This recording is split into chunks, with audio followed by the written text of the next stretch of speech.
President Vladimir Putin to halt attacks specifically in the Black Sea and on energy infrastructure. Now, the ceasefire will take effect immediately. NBC News senior White House correspondent Kelly O'Donnell joins us now. So, Kelly, there you're on the White House lawn. What do we know about this deal so far? Has the White House spoken out yet? Well, they've put it out in a printed statement, and this has been a very tenuous set of circumstances where they've been trying to get to some sort of partial ceasefire.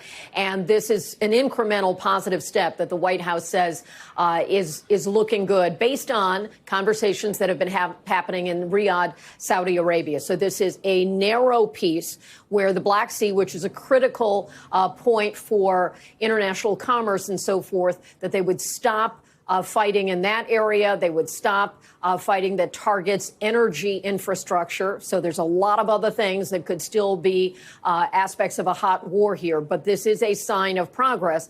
And notably, the statement says that the U.S. will work to free up markets for Russia. Remember, when Russia illegally invaded Ukraine 3 years ago, the world in many different forms, including the United States, put sanctions to block Russia from benefiting from being a part of the economic marketplace on the global stage.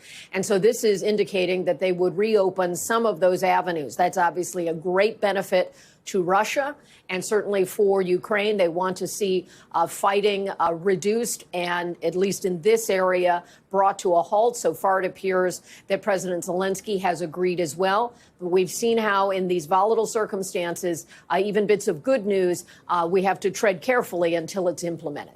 Yeah, it's interesting because, Kelly, this deal, of course, it's coming shortly after a U.S. delegation spent days there with Russian and Ukrainian officials in Saudi Arabia, and they were essentially ironing out the specifics of a ceasefire. But what do we know about how those discussions ultimately went? How did we get to this place?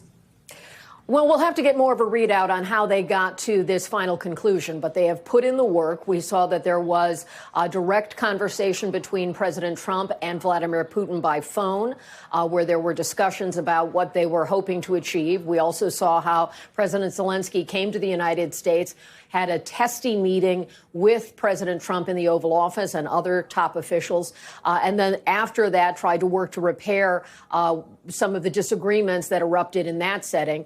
Clearly, the president has said he wants to see an end to this fighting, but he's been reluctant to put a lot of the blame on Russia, even though the international community has done that. We're at a point where he's trying to get to an answer of bringing about peace. The big questions will be Zelensky and his side say that Russia has not shown a credibility in keeping agreements. That's why part of this, positive to be sure, but needs to be monitored carefully.